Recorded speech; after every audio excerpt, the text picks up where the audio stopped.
Hanımlar beyler, Salzburg'a hoş geldiniz. Avusturya'nın şu anda kuzeyindeyiz, batısındayız. Almanya'da bütün otobanlarda hız sınırı olmadan gidebiliyorsunuz ve bütün otobanlar ücretsiz. Bir de sabah küçük bir ceza yedik. Söyleyeyim mi, anlatayım mı? İsviçre, Avusturya, Almanya gibi ülkelerde aile geleneğinden dolayı aynı mezarın içinde birden çok insan olabiliyor. Bu arabayı da Münih Havalimanı'ndan günlük 50 küsür euroya kısmi sigortalı aldık. Bu kadar büyük bir şinisel beklemiyordum. Hatta ağzımdan bu ne tepkisi çıktı. Çünkü Hallstatt'a gidiyoruz. Türklerin en çok sevdiği yerlerden bir tanesi. Ben de ilk kez gidiyorum. Ona rağmen 70 euro para verdik. 160 euroya şu anda Avusturya'daki üniversitemizin yurduna hoş geldiniz. Sizlere iyi seyirler. Bize de keyifli bir Almanya, Avusturya gezisi olsun. Başlıyoruz. Türkiye'nin lider su arıtma markası Aura Sebilon Unique sunar.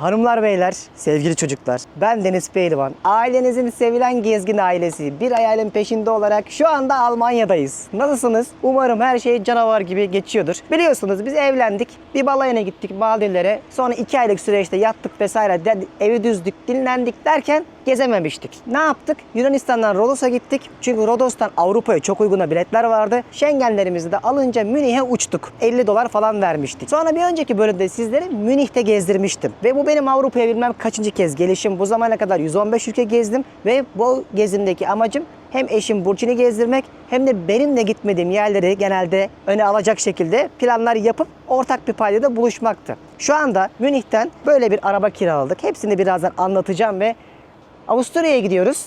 Net bir plan yok. Birazcık kervan yolda dizileri yapacağız ve amacım sizlere Avrupa'da gezerken nelere dikkat edersiniz ve Avusturya'yı, Almanya'yı gezecekseniz neler bilmelisiniz. Aynı zamanda bizim tecrübelerimiz neler olacak? Size bugün bunları anlatmak istiyorum. Ama biliyorsunuz yine dünyayı gezerken hep size ne diyoruz? Sizler için çok küçük olan bir beğeniyi, bir yorumu video başlamadan önce yazarsanız seviniriz. Bizim için çok kıymetli çünkü bu küçük detay bu şekilde YouTube videoları önünüze düşürüyor. O yüzden hanımlar, beyler ve sevgili çocuklar, beni çok aile izliyor. Yine söylüyorum, iyi ki varsınız. O yüzden onlara da ilham olmak amacımız, önceliğimiz. İnşallah onların içlerindeki küçük kıvılcımları yangına hep beraber çeviririz. Sizlere iyi seyirler, bize de keyifli bir Almanya, Avusturya gezisi olsun. Başlıyoruz. Gezimiz Aura Sebilon su arıtma cihazlarının desteğiyle başlıyor. Evet efendim, nasılsınız? Ne yapıyorsunuz? Biz hanımla çıktık yollara. Münih'i çok beğendik. Çok pahalıydı. Gerçekten dedikleri gibi Almanya'nın en pahalı şehirlerinden birisiydi. Sonra dedik ki arabamızı kiralayalım, artık yollara çıkalım. İlk başta çok heyecanlandım çünkü ben Avrupa'da hiç araba sürmedim. Hep bir arkadaşlarımın yanında böyle yancılık yapıyordum. Bu sefer co-pilotum Burçin Hanım oldu. Ben şoför oldum. Birazcık kendimiz yaşayarak size anlatacağız. Arabanın içini falan az sonra gösteririm ama bir tecrübemizi anlatalım. Bu arabayı internetten aldık. Ben açıklamaya bağlantısını bırakacağım. Oradan güvenle hem daha uygun alırsınız hem de çok daha sağlam, böyle garanti bir şekilde ve fiyatları kıyaslayarak oradan almanızı öneririm. Hem Avrupa'da hem dünyanın birçok yerinde bu şekilde alabilirsiniz. Mesela merkezde arabayı alsak 2-3 kat daha pahalıydı. Havalimanından alınca çok daha uygun oldu. Biz de metro ile havalimanına gitmeyi tercih ettik. Böylece bayağı kâra geçtik. Bu arabayı da Münih Havalimanı'ndan günlük 50 küsür euroya kısmi sigortalı aldık. Full sigortalı almak istemedik. Yani günlük 10 euro daha fark ediyordu. Dedik bir şey olmaz, yani ne olacak buralarda. Ve full aldık benzinli bir şekilde. Otomatik vites ve full geri bırakacağız inşallah. Böyle rahat rahat bir saatte Münih'ten yolculuk yaparak Avusturya sınırına doğru geldik. Şimdi burada durduk çünkü hiç kafe, petrol ofisi bir şey yoktu yol üstünde. Tek gördüğümüz şu ana kadar burası. Gelmişken beraber hadi gelip Almanya'da yol üstünde fiyatları görelim. Ama en çok merak edileni söyleyelim. Benzin 2 euro olmuş burada. Yani 110 TL, şeyde 2.30'da hatta Rodos'ta. O yüzden Avrupa'nın genelinde böyle 2 eurolarda benzin fiyatları. Bakalım burada nasıl bir benzin istasyonu var. Direkt döner satıyorlar zaten, girişte görüyorsunuz. Ne varmış? Subway varmış. Evet, kumarhane serbest ve yol kenarındaki bir petrol ofisinde bile böyle bildiğiniz slot makinesi görebiliyorsunuz. Ne kumar oynayın, ne kumar oynayanın yanında durun. Asla önermem. Ama Almanya'da bu her yerde var. Şok olmuş bir Burçin.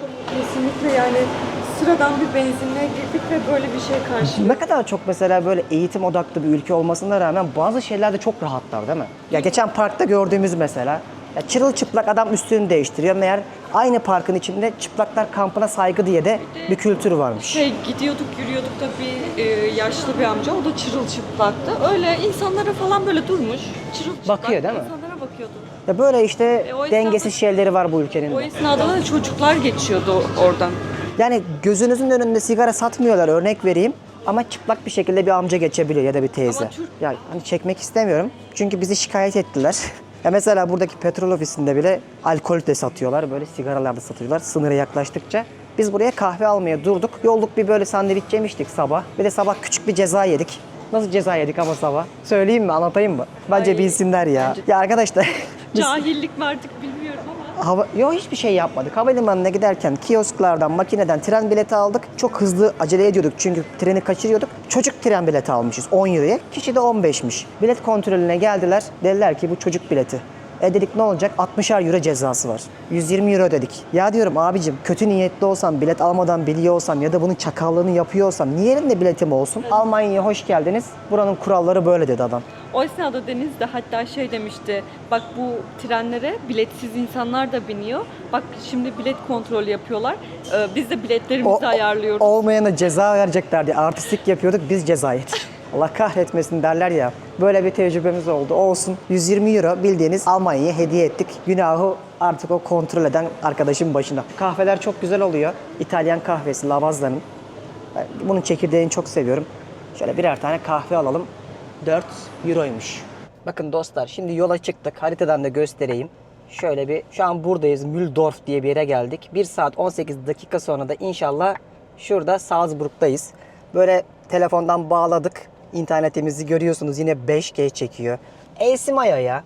Canlı gösteriyorum bakın size. Gittiğimiz bütün ülkelerde ASIM-IO'yu kullandık. Tek bir ASIM ile bakın. Hong Kong'undan, Tayland'ından, Yunanistan'ından, işte Almanya. Bir tane ASIM'le sürekli internete bağlanabiliyorum ve hepsini ASIM-IO'nun uygulamasından yapabiliyorsunuz. Yani sürekli gittiğiniz ülkede yeni bir sim kart almakla, pasaportla, evrakla uğraşmanıza gerek kalmıyor. Canlı anlatıyorum. Yurt dışına giderseniz mesela Yunanistan'da falan da şu an %10 uygulamada kampanyalar yaptılar. Uygulamasına bakarsınız böyle sürekli bir yeni kampanya yapıyor olacaklar. Hatta kampanya yapıldığını aldığınızda uygun bir şekilde onun bir son kullanma tarihi yok. Ne zaman o ülkeye gittiniz hemen aktive edip eSIM'inizi hücresel kısmından da yurt dışına dolaşım kısmını açtığınızda anında o paketi kullanmaya da başlayabilirsiniz. Canlı gösteriyorum. Biz de sürekli kullanıyoruz. Hatta Deniz 100 kodunu kullanın. İlk defa üye olacaksanız 50 dolara olan yüklemelerinizde bir o kadar da ASIM-IO hediye edecek. Canlı kullanmasam, memnun olmasam bu şekilde size göstermezdim. Evet sponsorum. Evet gittim her yerde de kullanıyorum. Evet çok da memnunum. O yüzden bu turda da ASIM-IO'yu sürekli kullanıyoruz. Bak şimdi Avusturya'ya geçeceğiz. Yine aynı kolaylıkta internet erişebiliyor olacağız. Sonra İsviçre ve hepsini tek bir eSIM'le yapabiliyoruz. Çok büyük kolaylık. Kullanmaya başladığınızda da bana teşekkür edersiniz. Şimdi 1 saat 18 dakika sonra inşallah Salzburg'dayız. Yani Avusturya'da. Hadi bakalım gelsin. Arkadaşlar vallahi şu an 10 numara yolculuk yapıyoruz. Hiçbir bakın hız sınırı yok. Şurada hız sınırı işareti var ya, 101'in 102'nin yanındaki. Bakın o beyaz. Yani Almanya'da bütün otobanlarda hız sınırı olmadan gidebiliyorsunuz ve bütün otobanlar ücretsiz. Mesela Avusturya'ya geçtiğimiz andan itibaren ve hatta İsviçre'de de otoban ücreti ödeyeceğiz. Ama Almanya'nın böyle güzel bir rahatlığı vardı. Şimdi yol manzaralarını izleyerek şahane bir havada sizlere de iyi seyirler diyelim.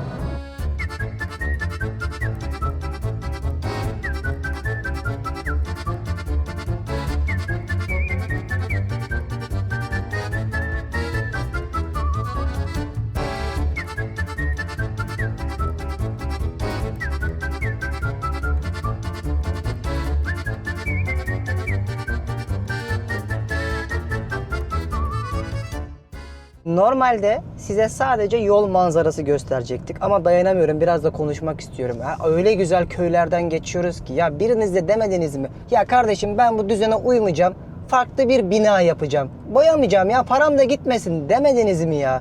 Ya da ben bahçemi temizlemeyeceğim, hatta ben tarlama bakmayacağım demediniz mi? Ya şu gittiğimiz yollara bakar mısınız? Ne bir tane çöp, ne bir düzensizlik, ne çirkin bir bina görmedik. Hatta az önce ya bu gerçek mi dediğimiz manzaralara bile şahitlik ettik. Bu şekilde Salzburg'a giderken gıpta ederek imrendiğim detay bu oldu. Yani helal olsun. Evet, zorlamaysa zorlama, cezaysa ceza ama günün sonunda böyle olacaksa olsun. Benim şahsi düşüncem bu. Gerçekten adamlar hem çok da iyi tarım yapmışlar bu arada. Bir dünya devasa mısır tarlalarının içinden geçtik. Buğdaylar vardı. Yani şey de bir ülke. Tarım ve hayvancılığı da olan bir ülke. Ama tarım daha ağırlıklı diye biliyorum Almanya'da. Mesela biraz sonra işte Avusturya, İsviçre'de de çok fazla koyundur, hayvandır göreceğiz. Ama dikkatimi çeken bu konuya değinmek istedim. Muhteşem şehirlerine, köylerine sahip çıkmışlar. Yarım saatimiz kaldı. Salzburg'da da, İsviçre'de de böyle korunmuş yerler göreceğiz. Dostlar hatırlarsanız size ne demiştim Münih'teyken? Bura Bavyera bölgesi. Ve bu Bavyera bölgesi tarım, hayvancılıkla çok biliniyor ama en çok tarım, tahıl ürünlerinde iyi demiştim. Ve biraz internetten araştırdık. Almanya'nın en büyük mısır, buğday ve arpa üretiminin olduğu yermiş. Ya 100 kilometre tarla olur mu? Oluyormuş. Şimdi tam Avusturya sınırına geldik. Hem bir soluklanalım hem de bir markete girelim dedik. Böyle bir market bulduk. Aldi gibi bir market bu. Ne göstermemiştik size hiç? Market fiyatları. Bakalım Almanya, Avusturya taraflarında enflasyon ne durumda? Avusturya'ya giderken beraber görelim. Bak şöyle büyük ekmekler var. 1,20 euro civarında. Şöyle hamburger ekmekleri, normal ekmekler. Yani ortalama 1,20, 1,80, 2 bandında değişiyor. Şurada biralar falan vardı. Valla doğru mu değil mi ama 35 sent. Yorumu siz yaparsınız. Bilmiyorum markasını. Dikkatimi çektiği için gösterdim sadece. Şöyle paketlenmiş somonlar var. 5,99. Şimdi Avusturya'ya da gelince fiyatlar tabii biraz bence pahalanmış. Yani 16 euroya kıyma mı var? Baksanıza. Şu paketi 6 euro. Kilosu 16 euro. Şöyle devam edelim. Burada tavuk görmüştük. Büyük tavuklar vardı bakın. Şu kadar XX large 2 kiloymuş. 4,99 yazıyor. Kilosudur muhtemelen. Şöyle paket bagetler var mesela. 3 euro sadece. Şöylesi. Şunun dana olduğunu düşünüyorum ama domuz karışımı da olabilir. 1,49'a böyle salamlar satıyorlar. Tabii bunda bakmak gerekiyor her seferinde ve sormak gerekiyor domuz var mı diye ama genelde domuz olsa da dana olanlarını da görebiliyorsunuz. Bakın burada envai çeşit Gouda peynirleri, kendi markalarının peynirleri var. Genelde şu paketler 3,49'muş. Fıstık gibi görünüyor. Bak burada hazır pizzalar var. Şöyle direkt atabilirsiniz mikrodalgaya. 3,79 sadece. Burada bakın hazır balık parçaları var. 5,99'a. Bunun da Galiba 6,49. Genel olarak bunların hepsi de somon değil ama başka bir balık markası. Normal balık var. 7,49'a. Şunlar var 3,99'a. Yani her şey var ama tam kıyaslayamadık. Çünkü öyle aşırı ucuz diyebileceğim bir şey görmedik. Yalan söylemeyelim. Genel olarak ama burada yaşıyorsanız bence fiyatlar gayet iyi. Yorumu siz yazın. Özellikle Avrupa'da yaşayanlar. Bak daha çıkarken dikkatimi çekti. Böyle bebek domateslerin kilosu 5 euro. Şurada kabaklar var 1,49'a.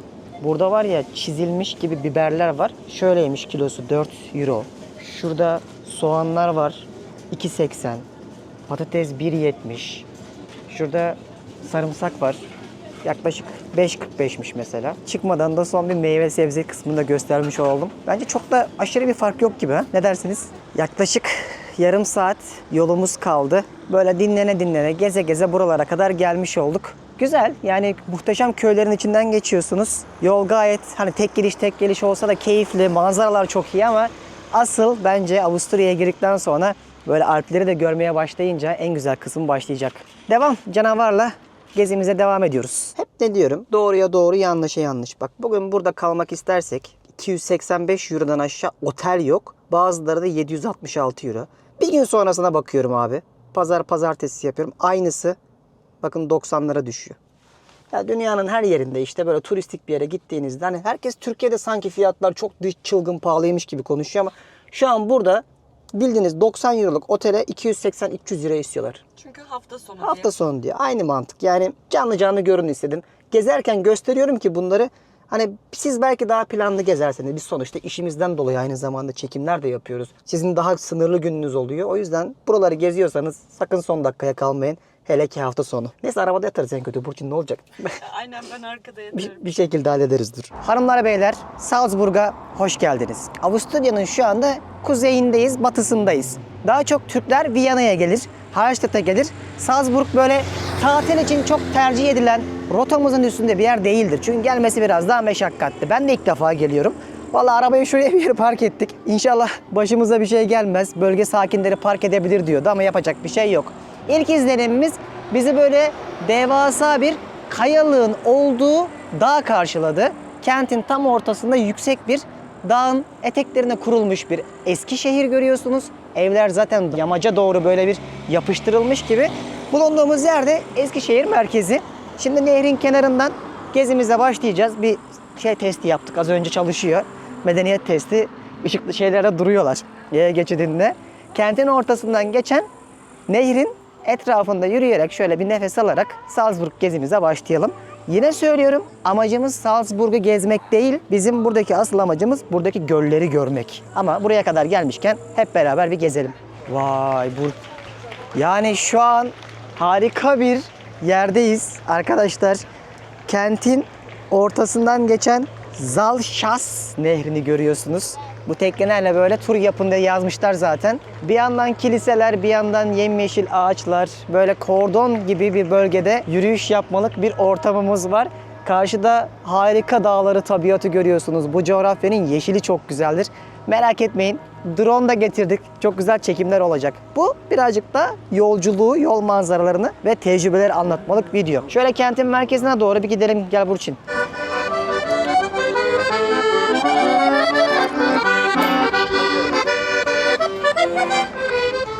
Evet, Avrupa'da olduğunuzu bana tek bir görselle anlatın efendim deseler pek muhtemel böyle aşıkların daha çok astıkları sevgilerini ölümsüzleştirmek için asma kilitler derdim. Gerçi belli bir süreden sonra çok fazla ağırlık yapıp fiziksel olarak aslında köprünün şeyini bozuyor bunlar. Fransa'da falan bayağı kaldırdılar, Paris'te. Burada da benzerini yapmaya çalışmışlar ama benim şu ana kadar gördüğüm en güzel şey şu manzara. Bakın dostlarım, fıstık gibi bir yemyeşil yapılar. Yemyeşil bir coğrafya. Karşıda Alpleri görüyorsunuz, orada başlıyor. Ve düşünün ta Güney Fransa'nın sahillerinden başlıyor. Alpler şöyle bir U yapıp kıvrım şeklinde İsviçre, Avusturya derken buralara kadar böyle uzanan aslında dümdüz bir dağ oluşumu, sıra dağlar ve biz aslında onları görmeye geldik. Ve çok güzel bir yeşil karşıladı bizi. Sağ tarafımızda ünlü kaleleri var. 8'e kadar akşam açıkmış. Çıkmaya çalışırız birazdan ve aslında gezilecek birçok yerde kentin merkezi anlamında, Eskişehir anlamında sağımızda bulunuyor. Peki ne yiyeceğiz? Az önce tam söyleyememiştim. Tabii ki şinitsel. Viyana'da da evet çok ünlü bir yer var. Aslında oradan çıktı da söyleniyor ama buraya kadar gelmişken Almanlar bizim de diyor şinitseli ama tabii ki resmi olarak marka etiketi Avusturya'ya ait. O yüzden Salzburg'a kadar gelmişken akşam da güzel bir şinitsel yeriz efendim. Bakın şu anda şöyle bir caddesine geldik. Buraları yürümeye çalışacağız. Daha girişindeyiz gerçi ama direkt bizi trafiğe kapalı bir alanda aynı Almanya'daki gibi böyle insanların ki şehirde 160 bin kişi yaşıyor. Keyif yaptıkları bir pazar meydan yeri karşıladı. Hello. Willkommen in Österreich. Welcome. Şu Almancayı hiç bilmiyorum. Hiçbir fikrim yok. Yani adam kötü bir şey söylese farkında değil. Sadece tonlamasından anlayabilirim. Bir olay var.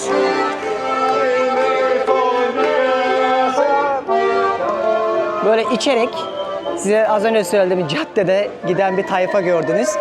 Burası böyle eski tarihi kentlerinin tam ortasındaki ünlü caddeleri, alışveriş mağazalarının olduğu. Burada da yerel kıyafetlerini görüyorsunuz. Kadınların ayrı, erkeklerin ayrı. Böyle bir yıllardır gelen geleneksel kıyafetleri.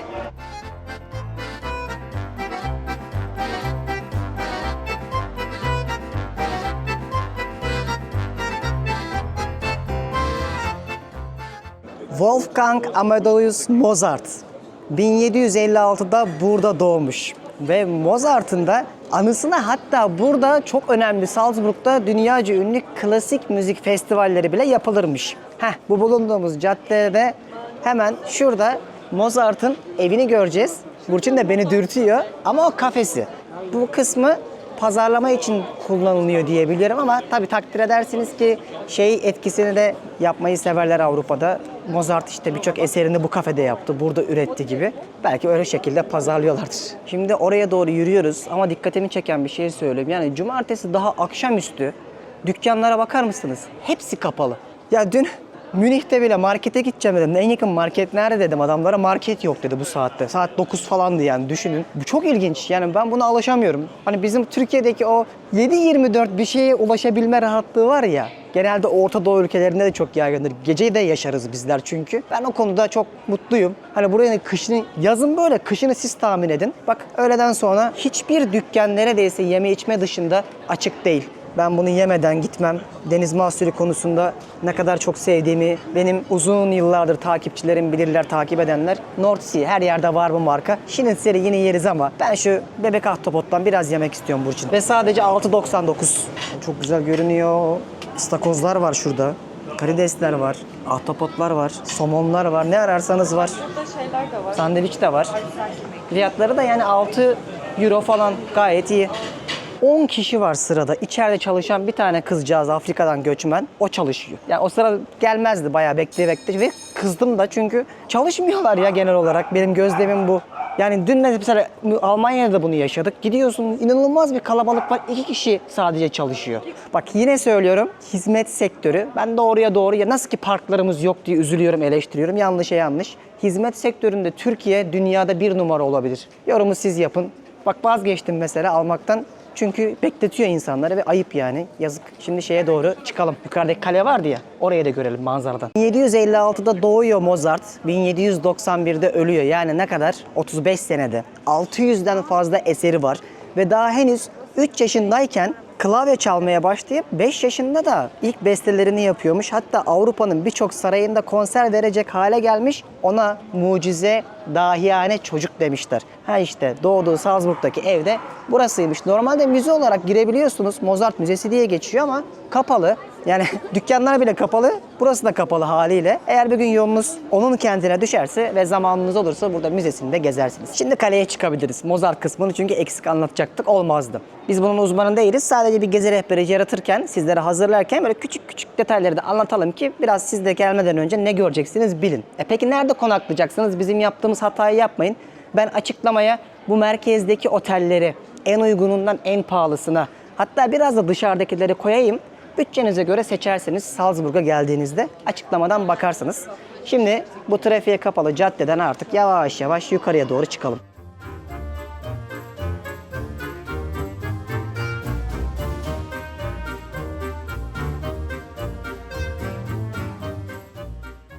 Yani genel olarak şöyle cumartesi bir keyif yapayım, bir meydanda oturayım deseniz bakar mısınız? Yani bugün burada resmi bir tatil mi var, bir şey mi var diyeceğim. Yok da bir de şu olayı anlamıyorum. Hala günümüzde atlar bu şekilde şehirlerin merkezinde kullanılıyor. Viyana'da bile. Bu geleneği niye devam ettiriyorlar anlamış değilim. Bakın şu anda geldiğimiz yerin ismi şu. Dammquartier Salzburg. Aslında bütün bu işte müzelerin, sarayların, önemli yönetim noktalarının birbirine bağlı olduğu meydan ve aslında bilet alarak bunların içerisinde gezebiliyorsunuz. Bizim zamanımız olmayacak. Biz gezmeyeceğiz. Zaten bir şey itiraf edeyim mi size? Hani ben amacım bu gezide öyle gideyim de o müzeyi göreyim, işte kültürel etkinlik olsun değil. Biz daha çok yolculuk yapmak istiyoruz. Road trip derler ya. Kervan yolda dizilir misali. Arabaya binip böyle 12 gün, 13 gün hiç durmadan gezmek istiyoruz. O yüzden amacımız Salzburg'da kalıp örnek veriyorum gezi rehberi çıkarmak değil. Devam. Hızlandırılmış aslında Avrupa gezisi yapıyoruz diyebilirim.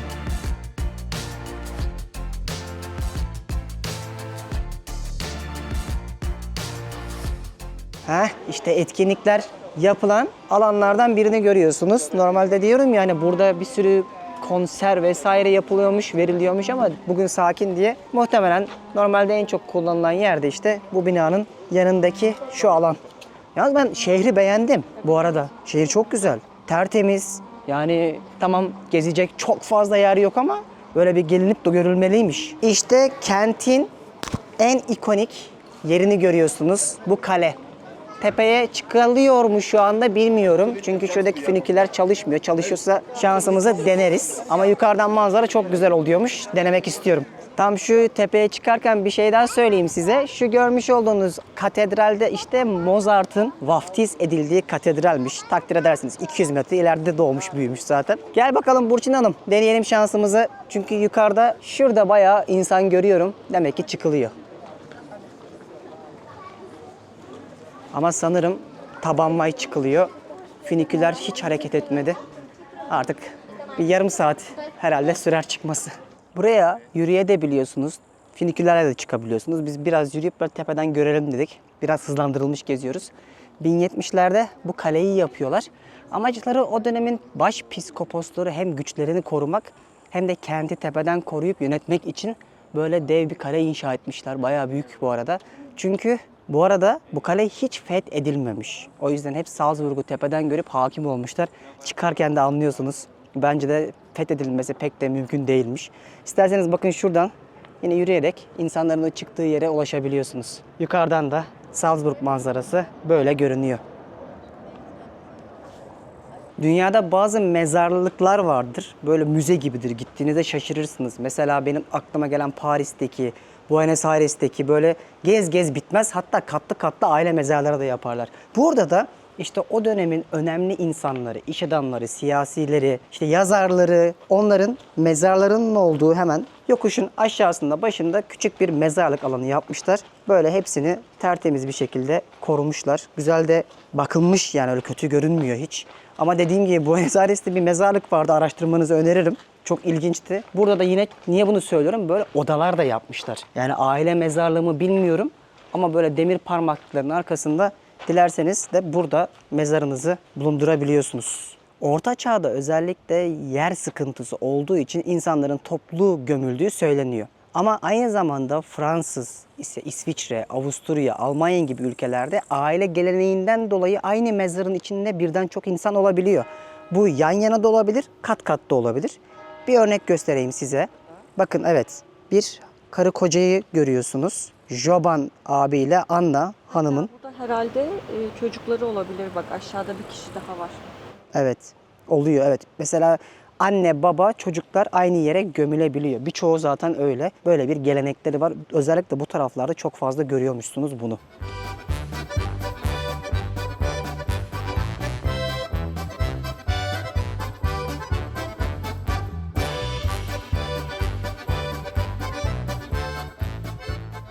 Evet, burada. İşte Schnitzel'i burada Salzburg'da yiyeceğimiz yer. Şöyle yazılıyor. Zirkelwirt adında Salzburg'daki ünlü Schnitzel durağımız. Bakalım dedikleri kadar var mı? Mekanda derler ki 50 dakika içinde kalkmanız lazım. Full olacakmış. Ya insan şeyi merak etmiyor değil. Nerede bu insanlar? Ama demek ki akşam yoğun oluyor. Şöyle menü geldi. 27 euroymuş orijinal bir Schnitzel. Viyana usulü. Domuz olan 18'miş. Tabii onları söylemiyorum ama bizim yiyeceğimiz 27.90. Bakalım nasıl bir şey gelecek. Arkadaşlar ben bu kadar büyük bir şinitzel beklemiyordum. Hatta ağzımdan bu ne tepkisi çıktı. Yani 27 euro evet iyi bir para. Doğrusunu söylemek gerekirse ki Avrupa'da bazı yerlerde 30-40 euroya mesela sınırsız et restoranlarında et falan bile yiyebiliyorsunuz. Altında patates var. Böyle panelemiş. Şinitzel yani ne kadar muhteşem olabilir ki? Bakalım. Güzel ama daha ilerini yedim. Afiyet olsun. Akşam yemeğimizi yedik. Yani bir şey içmedik. Hani kola falan da içtik. Alkol anlamında söylüyorum. Ona rağmen 70 euro para verdik. Bir de buralarda hem Almanya'da hem Avusturya'da böyle %5, %10 bahşiş kültürü var. İstiyorlar, aklınızda bulunsun. Zorunlu değilsiniz ama böyle bir kültür varmış. Ama bu mesela Fransa'da ya da İtalya'da yok. Hesabın içine dahil oluyor. Çok güzel bir akşamüstü oldu. Ve dikkatimizi çeken bir şey daha söyleyeyim. Hani biz ilk buraya geldiğimizde oteller yoktu. 400-500 euroydu ya. Şimdi böyle akşam saatlerine yaklaştıkça fiyatları düşürmeye başladılar. Muhtemelen böyle yüksek fiyattan şanslarını denediler, satamadılar. O yüzden bu akşam bir şekilde buralarda kalırız diye tahmin ediyoruz. Güzel bir gün batımı anında şöyle bu sefer de nehrin karşı kıyısına geçelim. Güzel gözüküyor. Karpostal gibi değil mi? Ve pırıl pırıl akıyor nehir, Alplerden geliyor. Şu ağaçları görüyor musunuz? Nasıl bu ağaçların hepsi nizami bir şekilde böyle bakılmış. Çok iyi görünmüyor mu? Bakın Avrupa'da insanlar dedim ya deniz olmadığı için böyle nehirlerin etrafında kordondur, kafedir, bardır çok severler. Aynı zamanda böyle gelirler sofra bezlerini artık ne derseniz onları atarlar. Gelip yiyeceklerini yanında getirip nehirlerin kenarında zaman geçirirler. Bak gençleri görüyorsunuz. Böyle bir ambiyansın içerisindeler şu anda. Biz de yemekten sonra akşam yürüyüşü yapıyoruz hanımla. Çünkü biliyorsunuz gezerken çok fırsat olmuyor spor yapmaya, düzene vesaire. Hani hep diyorlar ya insanlar. Ya işte isterse insan yapabilir. Yapamaz, kolay değil. Yani beden değişiyor, saatler değişiyor, uykular değişiyor. Hiç kolay değil. O yüzden biz birazcık aslında bu düzensizlikten dolayı fedakarlık yapıyoruz. Sırf bu işi sürekli yapabilmek adına. Bu da negatif kısmı aslında. Hadi bakalım. Güzel bir akşamüstü olsun. Bak Alplere geldikçe Bu binaları bolca size göstereceğim. Allah izin verirse bir sonraki bölümde bildirimleri açın. Neden? Çünkü Hallstatt'a gidiyoruz. Türklerin en çok sevdiği yerlerden bir tanesi. Ben de ilk kez gidiyorum. Özellikle çiftler bildirimleri açın. Ve Alplerde böyle İsviçre'de, Avusturya'da da İtalya'nın kuzeyinde bu şekilde tasarımda evler görürsünüz. Daha çok üst katları ahşap, kolonlar, kirişler, hatta balkonun korkulukları da ahşap olur. O Alplerin havasında binalarla yaşarsınız. O kısmı da çok heyecanlı olacak. Dağlara çıktıkça güzellikler göreceğiz. Şimdi karşı taraftaki ara sokaklara girdik. Çok benzer ya. Yani ha böyle İsviçre'desin ya ha Almanya'dasın. Belli bir yerden sonra evet aynı. Bunu hissediyorsun. Burası da böyle küçük, trafiğe kapalı sokakların olduğu yerler. Gençler dışarıda böyle bağırış çağırış içerek hafta sonu keyfi yapıyorlar. Bir yandan da her yerde pizza kokusu var. Bak bura bayağı kalabalıkmış mesela. Evet, bu meydan demek ki bunların Taksim Meydanı. Şu anda en merkezi yerlerini geziyoruz. Bir sonraki bölümde sizler Hallstatt'ı izleyeceksiniz dedik. Salzburg'da kalacaktık. Kalabilirdik. Evet, o çılgınlığı yapabilirdik. Ama yapmadık. Neden? Olay asla maddi değil. Tamamen yarınki planımız gölleri gezmek olduğu için gölleri size göstermek istiyoruz. Bu sebeple de dedik yani göle yakın bir yerde kalalım. Güzel bir yer bulduk. Hallstatt'a giderken 1 saat kadar yolculuk yapacağız. Yollar şahane. Duble bir otoyoldan gidiyoruz. 1 saat sonra İnşallah konaklayacağımız yerdeyiz. Bak böylece aslında birazcık nasıl geziyoruz, neler yapıyoruz. Bu bölüm bence tamamen Avrupa'da arabayla gezmek isteyen insanlara umarım güzel de bir yerinde rehber olmuştur. Devam. Şimdilik heyecanımız kaybolmadı. Biz bu gençlikte daha 10 sene daha gezeriz böyle.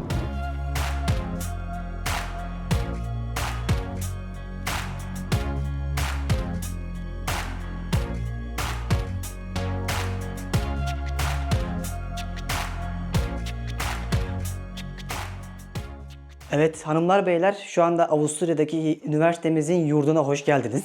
Kalacak böyle bir yer bulduk. Artık gelin size göstereyim, tanıtalım. Çok güzel göllerin içinden geçtik. Yani Burçin'in dibi düştü manzaraları gördüğünde. Bildirimleri açın. Yani dünyada böyle yerler var mıymış denecek kadar. Bence muadilinde birçok yerde göremeyeceğimiz güzellikler olacak. 160 euroya kaldığımız yeri göstereyim size, buyurun. Şöyle kapıdan bir girir misin? Bence muhtemelen burası önceden, dön bakalım, yurtmuş. Tamam, döşemeler bile yani MDF'den bile anlıyorsun. Burada bir çalışma masaları var. Burada 1, 2, 3 tane tekli yatak var. Şurada küçük bir dolap, bir tezgah, duş ve tuvalet var. Buna şükürler olsun. Balkon var. Ama şu an bir şey görünmez. Sağ olsun. Ama sabah ne olacak? Sabah var ya, bak yukarıda da finiküler var. Dağın tepesinden şahane manzaralara uyanacağız. Her şeye değecek eminiz. Nasıl ki videonun başında Avrupa kavruluyor, yanıyor ve birçok yerde klima sistemi yok dedim. Burada da yok. O yüzden kalorifer, her şey kışa entegre bir şekilde planlandığı için böyle sıcaklığı için hiçbir şey yapmamışlar. Eski usul gara düzen pencereleri açtık. Evet, ben kapanış yapıyorum. Burçin gel beraber yapalım ya. Yorulduk bugün, sabah kaçtan beri çekim yapıyoruz. Bence çok güzel bir gündü. Güzel yerler gördük. Avrupa'da nasıl arabayla gezileceğini az çok görmüş oldunuz. Bundan sonra bildirimleri açarsanız dünya turumuzun Avrupa ayağında İsviçre, Avusturya ve daha nicesini de bu kanalda izleyeceksiniz. Yarın müthiş göllerde yüzeceğiz. Evet, çok güzel olacak. O yüzden heyecanla bu videonun kapanışını yapalım. Bir sonraki bölümde görüşmek üzere. Biz de azıcık takdir ederseniz dinlenelim. Kendinize çok iyi bakın. Hoşça kalın. Bay bay. Türkiye'nin lider su arıtma markası Aura Sebilon Unique sundu.